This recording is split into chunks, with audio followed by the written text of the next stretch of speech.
सत्यराम दादू दयाल जी महाराज vague के अंक का निरूपण कर रहे हैं। भेग के अंक के निरूपण के अंतर्गत वास्तविक साधु और स्वांगी साधु, इनके बारे में दादू दयाल जी महाराज बताएंगे। हमारी प्राय ये धारणा रहती है कि जो भगवान को प्राप्त करना चाहते हैं, जिनकी सात्विक बुद्धि है, जो वस्तुतः विवेक और वैराग्य से युक्त हैं, जिनके अंदर त्याग भावना है, वही साधु बनते हैं। परंतु महाराज वास्तविकता इससे उल्टी है। दो तरह के भेक होते हैं महाराज, एक आत्मार्थी भेक और एक इंद्रियार्थी भेक। आत्मार्थी भेक का तात्पर्य यह है अपनी आत्मा की प्राप्ति के लिए, अपने स्वरूप की प्राप्ति के लिए भेक धारण करना, परमात्मा की प्राप्ति के लिए भेक धारण करना। और एक है इंद्रियार्थी भेक। इंद्रियार्थी भेक का तात्पर्य है कि अपने इंद्रियों के विषयों की पूर्ति करने के लिए साधु बनना। अधिकतर ऐसा देखा जाता है महाराज, घर के अंदर कलह हो गई, आदमी वहाँ से भाग लिया, जिसमें किसी प्रकार की योग्यता नहीं है, जो मंदबुद्धि है, जो आलसी है, जो काम करना नहीं चाहता है, उसको साधुओं के भेंट कर दिया, वो साधु बन गया। जिसको खाने का लालच है, वो महाराज साधु बन गया। कोई ऐश्वर्य देख करके साधु बन जाता है, कोई जो है भोजन देख करके साधु बन जाता है, कोई महाराज ये नशा पता के चक्कर में आकर के साधु बन जाता है। ये वस्तुतः साधु नहीं है। और महाराज आत्मज्ञान की लालसा तो महाराज बहुत कम दिखाई देती है। एक बीमारी लग जाती है महाराज साधुओं के अंदर, और वो बीमारी लगती है मान की, सम्मान की, पूजा की, भेंट की, अपने प्रचार की, अपने शिष्य बनाने की। और ये जो है महाराज बीमारी बहुत बुरी है। इससे परमात्मा का कोई लेना देना ही नहीं है। तो अधिकतर आदमी तो इसी चक्कर में पूजा, मान और बढ़ाई, भेंट, पूजा, शिष्य के चक्कर में पड़े हुए हैं। कुछ जो खाने के चक्कर में पड़े हुए हैं, कुछ नशे के चक्कर में पड़े हुए हैं। और वस्तुतः जो परमात्मा की प्राप्ति करनी चाहिए, इस उद्देश्य से साधु तो बहुत कम बनते हैं महाराज। इन्हीं बातों का दयाल महाराज इस भेक के अंक के अंतर्गत तो वर्णन करेंगे। दादू दयाल जी महाराज कहते हैं, राम बिना सब फीके लागे, करनी कथा ज्ञान, सकल व्यर्था कोटि कर, दादू जोग ध्यान। राम बिना सब फीके लागे। राम के नाम के बिना, निरंजन राम की भक्ति के बिना तीर्थ, व्रत, यज्ञ, ये सब बेकार है महाराज। करनी कथा ज्ञान, ज्ञान आदि की कथाएं करना, ये सब बेकार है। कैसे बेकार है?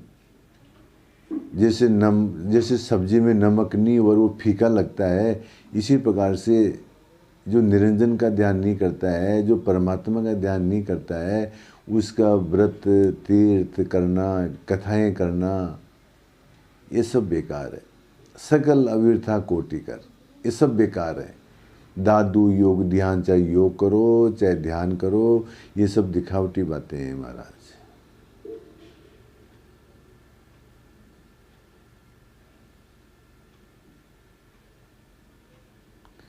तो ये सकाम देवी देवताओं की पूजा करना, ध्यान करना, हठयोग करना, ये सब बेकार है। तो दादू दयाल जी महाराज साखी में कहते हैं कि राम प्रमुख उद्देश्य होना चाहिए, परमात्मा प्रिय होना चाहिए साधु को। राम बिना सब फीके लागे। यदि राम ही मीठा नहीं लगता है, यदि राम के अंदर ही रुचि नहीं है, तो सब बेकार है महाराज। कथा करना, योग करना, यज्ञ करना, तीर्थ करना, तप करना, ये सब बेकार है महाराज। और कहते हैं दयाल महाराज, ज्ञानी पंडित बहुत है, दाता सूर अनेक, दादू भेक अनंत है, लाग रया सो एक। बहुत सारे ज्ञानी हैं महाराज। भागवत के पंडित हैं, रामायण के पंडित हैं, गीता के पंडित हैं, उपनिषदों के पंडित हैं, वेदों के ज्ञाता हैं, बहुत हैं ज्ञानी महाराज। पंडित भी बहुत हैं, देने वाले भी खूब हैं, सूरवीर भी खूब हैं, दाता सूर अनेक। दादू भेक अनंत है, अनंत भेक है महाराज। अनंत भेक का तात्पर्य आप तो ये समझ लो कि मतलब देखो, अपने यहाँ हिंदुओं के अंदर भी जो है हमारा सन्यासी है, बैरागी है, नाथ है, हैं, और जो सठ दर्शन बताया जाता है महाराज, तो बहुत सारे हैं महाराज। लाग रयासो एक, परंतु ये सब बेकार हैं। जो वस्तुतः परमात्मा में लगा हुआ है वो कोई एक है महाराज।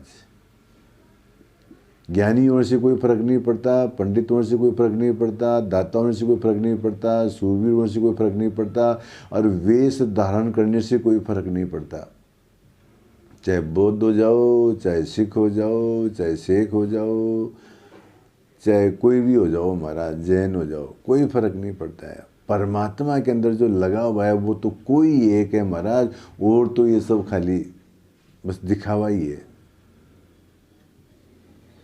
और कहते हैं दयाल महाराज, कोरा कलश आवाह का, ऊपरी चित्र अनेक, क्या कीजिए दादू वस्तु बिन, ऐसे नाना भेक। मान लो महाराज कोई घड़ा है और घड़े के ऊपर बहुत अच्छी चित्रकारी कर रखी है, परंतु वो खाली है, उसमें कोई वस्तु नहीं है, तो बाद उस घड़े का क्या मूल्य है महाराज? यदि उसमें जल नहीं है, उसमें कोई वस्तु नहीं है, कोई मूल्य नहीं है। इसी प्रकार से महाराज भगवान की भक्ति नहीं है और वेश धारण कर रखा है, तो उससे क्या मतलब? जैसे वो घड़ा बेकार है, ऊपर चित्र तो खूब है उसके ऊपर, पर वस्तु नहीं है, जल नहीं, तो बेकार है। इसी प्रकार से खाली वेश धारण कर रखा है, लाल कपड़े पहन रखे हैं, कसाए वस्त्र पहन रखे हैं, जटाजूट हो रखे हैं, तो उससे क्या फर्क पड़ता है? कोई नहीं, सब बेकार की बात है। ये वेश से क्या होने वाला है? अंदर वस्तु होनी चाहिए, अंदर ज्ञान होना चाहिए, अंदर साधना होनी चाहिए, वो तो है नहीं है। तो जिस प्रकार से वो घड़ा बेकार है, इसी प्रकार से केवल वेश धारण करना भी बेकार है। संस्कृत में आता है, यथा नाना चित्रेश चित्रतोपि जल विहीनो घटो न शोभते। घड़े के ऊपर नाना चित्र हैं, परंतु यदि उसके अंदर जल नहीं है तो उसकी कोई शोभा नहीं है। तथे ऊपरी तनैर वेशिर भूषादि रंचितोपि ज्ञानम बिना साधु ने शोभते।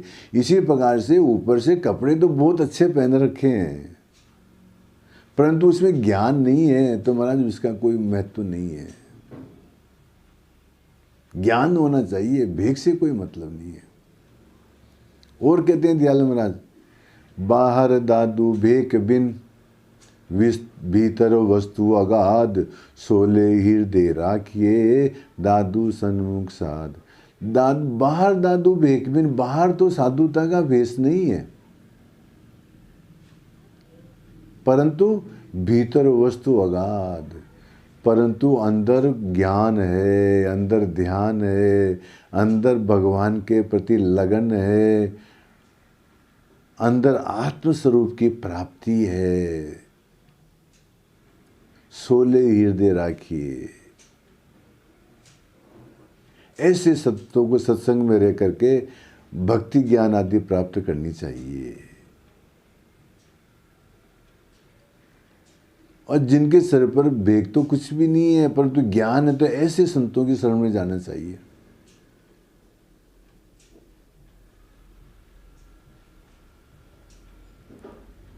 बाना पैरा इतना होए, केवल भेक धारण करने से इतना काम तो हो जाता है। रोटी पावे बंदे लोय, रोटी मिल जाती है आराम से साधु को देख करके, और नमस्कार करते हैं सब आदमी। सदगुरु मिले तो कारज सरे, अच्छा साधु मिले, विवेकी साधु मिले, सदगुरु मिले तो हमारा कार्य सरे महाराज, नहीं तो लग 84 फिरे, तो लग 84 में तो फिरना ही है। चलो वस्तु इस प्रकार से दादू दयाल जी महाराज इस भेग के अंतर्गत ये बताते हैं कि भेग धारण करने से कुछ नहीं होता है। जिस प्रकार से घड़े के ऊपर चित्र तो बहुत सारे हुए हैं पर वो खाली अब बेकार है, इसी प्रकार से खाली ऊपर से कपड़े तो साधुता के पहन रखे हैं, यदि ज्ञान नहीं है तो बेकार है। इसलिए दयाल महाराज यहाँ पर ज्ञान की प्रमुखता बता रहे हैं कि जिसके अंदर ज्ञान है, जिसके अंदर लगन है, वही साधु है महाराज, और खाली भेग से कोई साधु नहीं होता है। ये बात दयाल महाराज इन साखियों में कहते हैं। सत्य राम।